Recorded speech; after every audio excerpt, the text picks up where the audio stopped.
There we go. So what's going on? Would you believe it's snowing? No, I can't because it's 80 degrees and sunny here.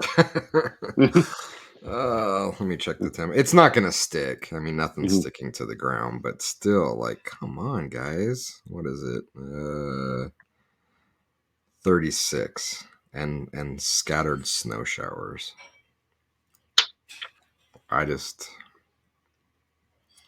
It's good. I mean, yes, the first couple days of the week we were in the mid 70s. Now it's going to be 55, 46, 53, up into the 60s, down into the low 40s again. We've got so much snow, even just like the 2 days in the 70s. A lot of the urban areas that haven't really thought about good drainage or are under construction have just become rivers. Mhm. And there's a new development up north of Salt Lake that the whole road collapsed, like Oh, sunk. really?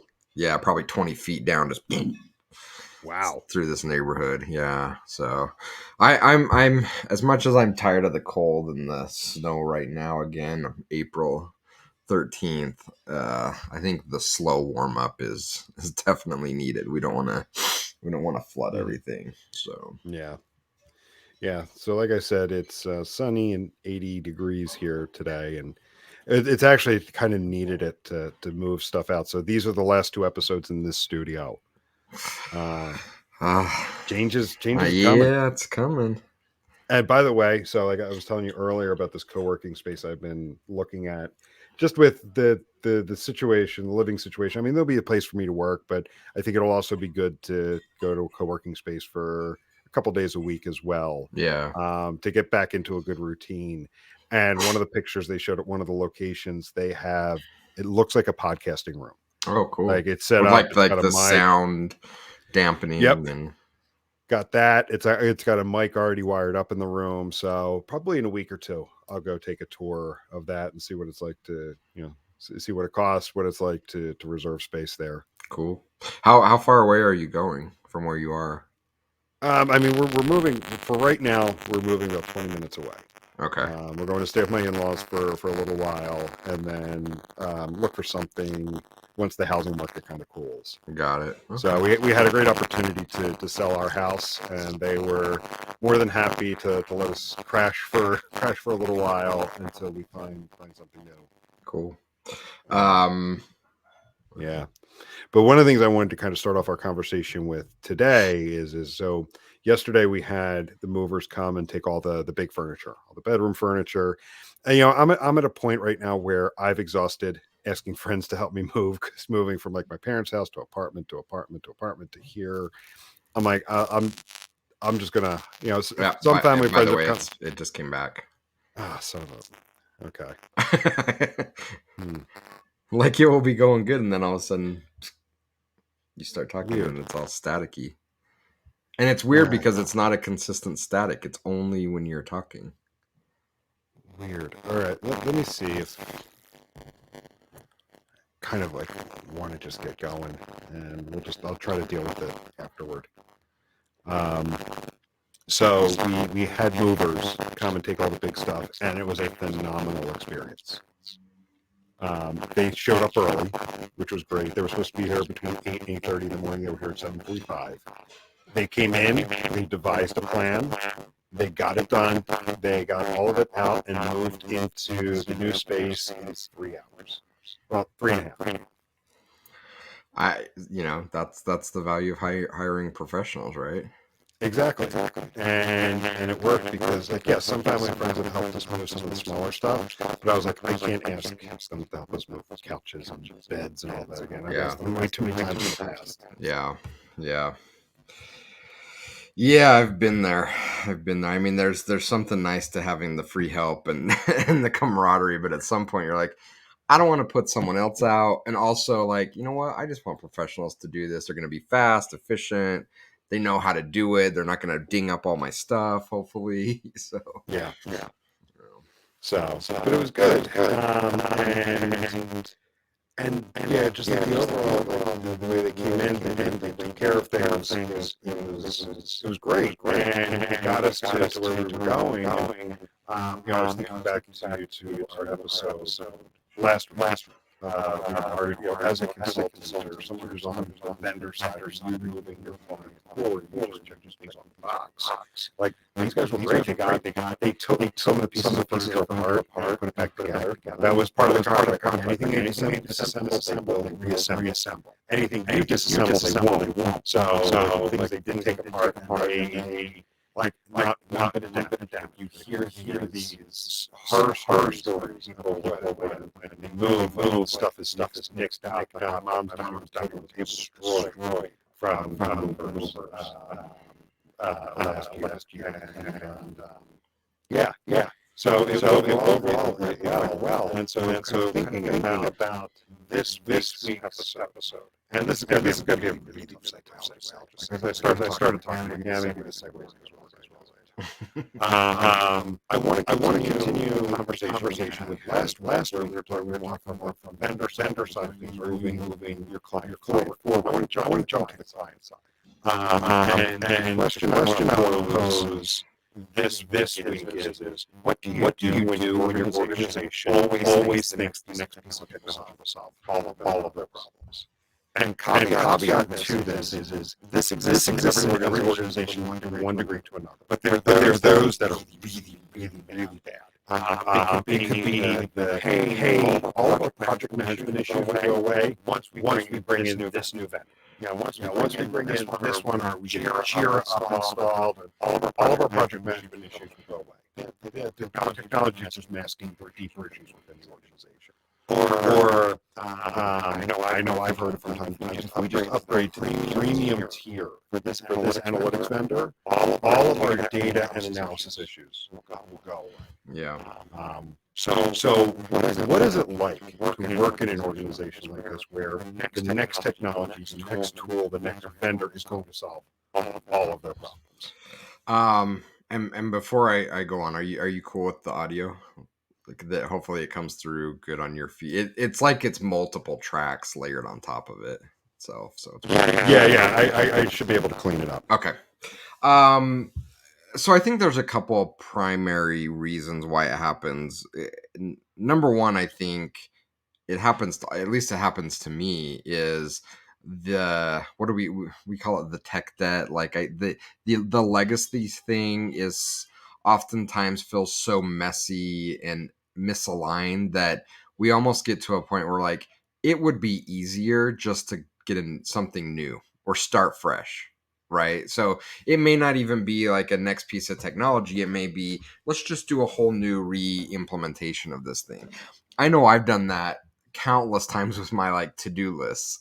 I'll get it all set up and organized and structured and color coded, and then I'll start using it, and then it's not working anymore, or I stop using it, and I'm like, well, I got to delete everything, and start from scratch. I have an app on my phone called Streaks, where I try to keep track of goals, and I'll get it all set up and organized, and I'll do really well, but then my goals will slip, and I'm like, screw it, I'm going to delete everything and reset it up again. So I think there's a bit of that, where the incumbent technology feels almost like a barrier to getting what we want done. And not that it is, but it's this mental construct that we've been using this thing, it hasn't been working perfectly, I don't want to try to retrofit it or, make it work. It's easier just to buy something new, or take that thing I was using and just completely, brand new blank canvas, whatever it takes. I just need to get rid of everything that was there because it's just too overwhelming to me. I think there's a lot of that happens. But I also think there's a lot of immediate instant gratification that happens as well, in that a lot of these problems that we're solving are really challenging. They're difficult. It takes time, and people don't like to put in time to fix problems. We want to fix now, right? Like if I buy a new piece of technology and slap the code in my TMS and push it out, all our problems are going to be fixed. Because the alternative is that we have to spend months and months and fix people problems and fix process problems and invest in training and maybe hire, and it's like really complicated. It would be so much easier if I could just buy a new piece of technology or upgrade my existing technology, and then all my problems are solved. but I don't know that I've ever seen that work. I mean, sure, it adds new opportunities, but it doesn't fulfill that promise that, or even that lie that we've convinced ourselves of, is that all it's going to take is for us to buy a new piece of technology, and then all our problems are solved. The technology is a tool. It's something that we're using, but there's lots of other things that are part of what we're doing, and we need to think more deliberately about solving problems. And again, the types of problems we're solving are typically very complex, challenging problems that simply take a lot of time. And um, I don't know if you have any examples. Again, I'm trying to like go through my memory bank here to see if I have any examples where going and buying a new technology magically just fixed everything. Um, I can think of a lot of examples the opposite, where we were convinced it was going to fix everything, it didn't, and then we're just more, maybe even more frustrated than we were before. We thought this is going to fix it, and it didn't, and it's like, now what? Yeah. So something that immediately comes to mind are I have seen the occasions where clients I've been involved with, organizations I've worked for, where as the organization matures, they've realized they've hit a ceiling with something and they've exhausted all options. So they've decided to make the jump from one platform to another. And really, this is the biggest case in our world has been I have worked with organizations as they've worked up the maturity curve. They started with just basic Google Analytics, and then as they've hit a ceiling there, where I've come in and helped them is upgrades to Adobe Analytics. You know, I could work with either tool. I mean, Adobe Analytics is my wheelhouse. I'll just put that caveat in there. But there's one client in particular that I've now been working with for 7 years. And when I came in, they were making that upgrade from free GA to Adobe Analytics because they'd hit that ceiling. And that's not what we're talking about. I do want to Right. say that as well. Yeah. That's not what we're talking about. But I do want to say I've seen that where they have replaced systems, and in this case they've been incredibly successful because they said this is the new system that's going forward and we're upgrading for these reasons. That's right. We have these specific use cases that we want to solve for that the free tool will not do, so we need to upgrade to a paid tool. But where it's just the quick swap of, you know, paid GA for paid Adobe. No, that's not, yeah, those have never ever worked because both of those paid tools, yes, there are differences. I don't want to start a fight there, but for the most part, they're going to solve many of the same use cases. Maybe different how you get there. Yeah. But moving from one to the other, it's not because one is going to catapult them forward. It's because of someone's personal preference. Yeah, and I think you hit on the key point there. It's that, yeah, I mean, the next piece of technology, new tools sometimes can be incredibly valuable. But it all comes down to the process and the reason why you're doing that. So if I've used a set of tools, I've learned as much as I can, I've maximized what I can do with it, I really understand the problem I'm trying to solve for, and then I'm very deliberate to either go buy an upgrade or buy something to complement it, I'm in a much better position for that decision to pay off massively. The what we're talking about, we're not talking about that, and so from an analogy perspective, I could use some cheap knives I bought at Walmart in the kitchen and get as much as I can out of them, different use cases, knowing what I prepare in the kitchen. Am I cutting up meat? Am I prepping vegetables? And really use that opportunity to learn as much as I can about what I'm trying to solve for, learn as much as I can about the abilities and limitations of the tools that I own, and then I'm really well positioned to then upgrade and go buy some nicer knives, and I know exactly why I'm buying them and what I'm looking for and what I want to solve for. And I'm going to be in a much better position to spend my money wisely on something that is going to take my culinary skills to a whole other level. That's and we see that happening. Your example with the client that you referenced is a great example of that. That's not the challenge that we're talking about here. The challenge that we're talking about here is when organizations haven't put in that work. They haven't learned the limitations. They haven't really learned what they're trying to solve for. All they know is something isn't working, and well, let's just go buy something else. It's going to fix the thing that's not working. Your probability of picking something that's going to work is so incredibly low, and the fact that you haven't addressed all of the other outlying factors around why it's not working. You can buy the greatest set of knives in the world. If you don't have the right cutting board, if you don't have the right technique, you're going to be like, these knives suck. The same applies to analytics and martech tools.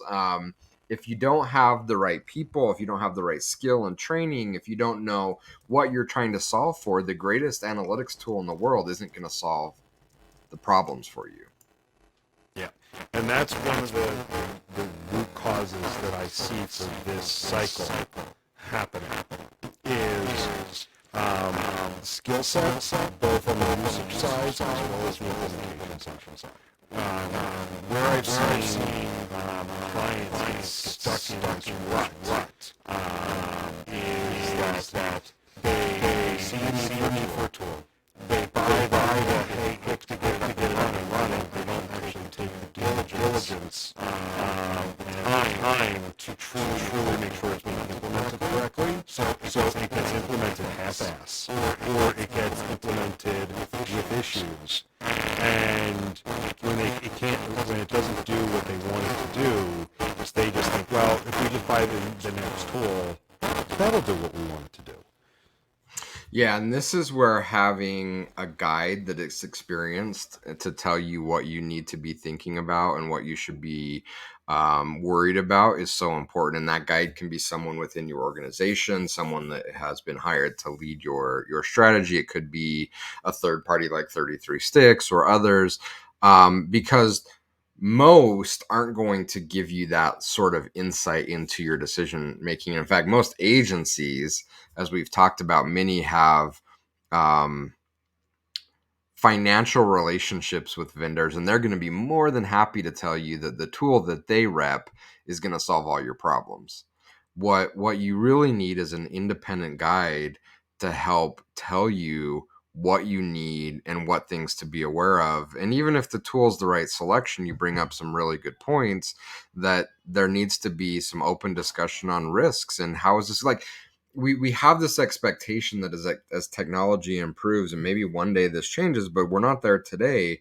We can't just deploy the technology and think things are going to work. I had this discussion with a prospect where that was kind of the expectations, like, hey, we just need someone to come in that understands this technology and implement it and customize it for us, and then we're going to be good.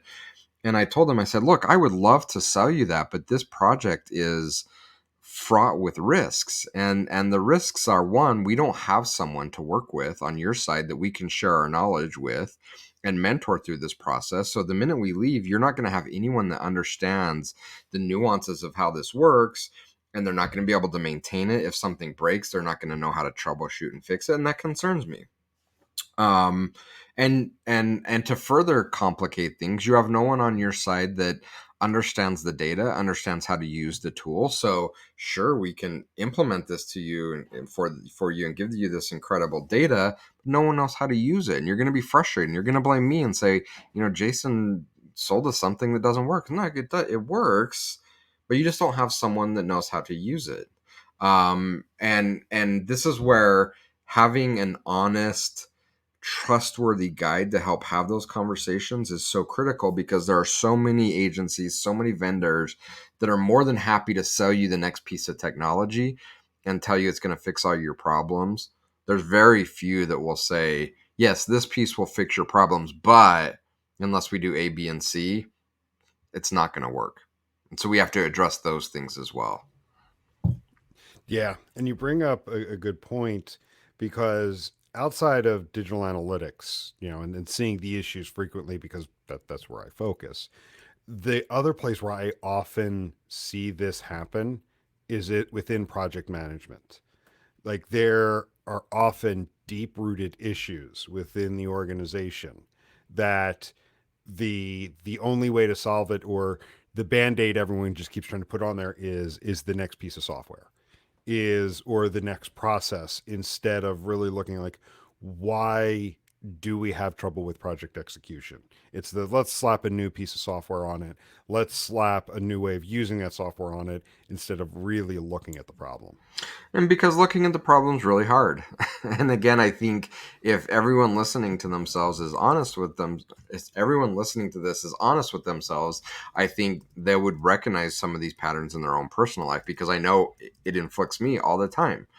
I want a quick fix. I want to go, my to-do list isn't working. It's got to be that I'm using this to-do list instead of that to-do list. So I'm going to go buy a new one, and that's going to fix my problems. You know what? Never fixes my problems, because No. most of the times it's not the technology. They're all really great. Sure, they do things a little bit different, but they're all really, really good. The problem isn't in the technology. It's not in the tool I'm buying. The problem's with Jason. It's right here. It's right here between the ear. There's things that I have to fix about myself. And sure, there's a gradient within those products that may help address those issues and curate a path that will make it easier for me to adopt. But still, there's no technology in the world that's going to fix the problems that make my to-do list break down and not work. Those are people and process issues that need to be fixed, and the greatest technology in the world isn't going to fix it. And I think it's a trap in Martech that so many fall into, that especially in analytics, it's really hard. You need the right people. You need the right level of skill and experience and expertise. You need the right processes in place so that our data doesn't become this huge, trash bin that is just overflowing of with data that's garbage. Like, there's so many things that have to be taken into consideration, and it's hard. It is hard, and it's okay to admit that. But instead of admitting it and saying it's hard, but we're going to put in the work, we're going to hire the right people, we're going to find the right partners to help upskill the level of our team, and we're going to get there. Instead of saying that, we say, there's got to be an easier way. Can't we just buy something to fix this thing? And the answer is no. Yeah, and how we started off this topic was, every organization suffers from this, from one degree to another. To your point, every person deals with this from one degree to another. It's really those organizations where this is always the savior. Every year, every other year, and I've worked for organizations like this. Every other year, this new thing, this new solution is going to be the savior for all of our problems, and it never is. Never.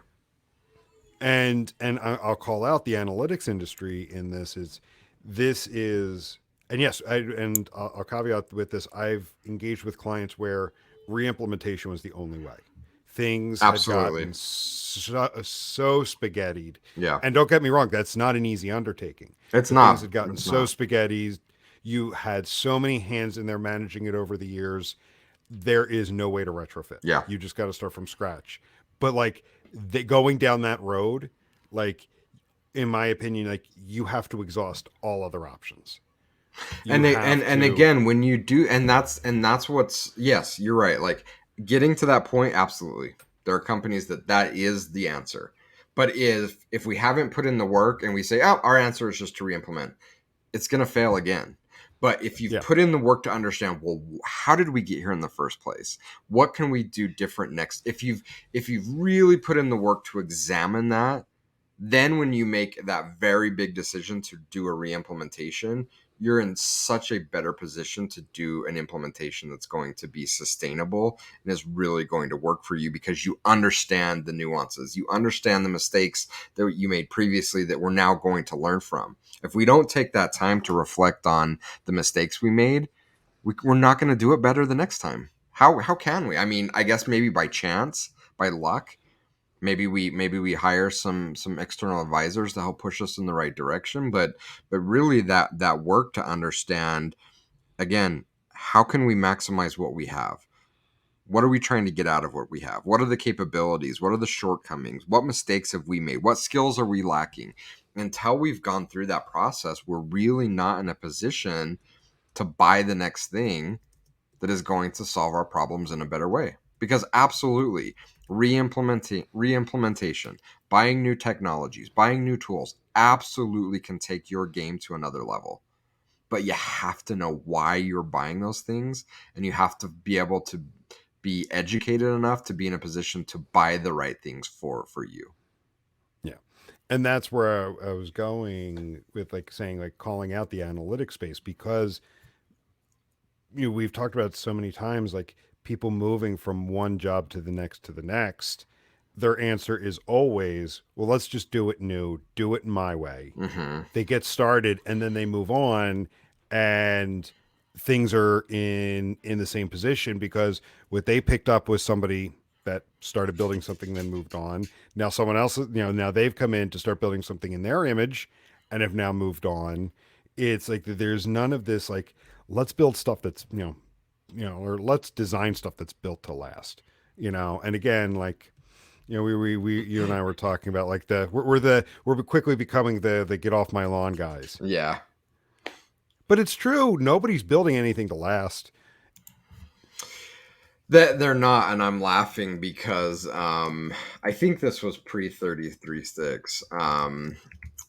Hold on. But to your point, I was working with a company that was struggling with their analytics, and I got in there and I started pulling things apart, and their analytics manager was making some really interesting decisions on their implementation. And I said, I'm really curious on why you're going down this path or some of this decision making. I want to make sure I understand kind of your strategy, make sure I figure out why there are these gaps between what we're doing and why the business is failing to kind of get value out of this. And the answer was, well, this is how I did things at my last job and it worked really, really well.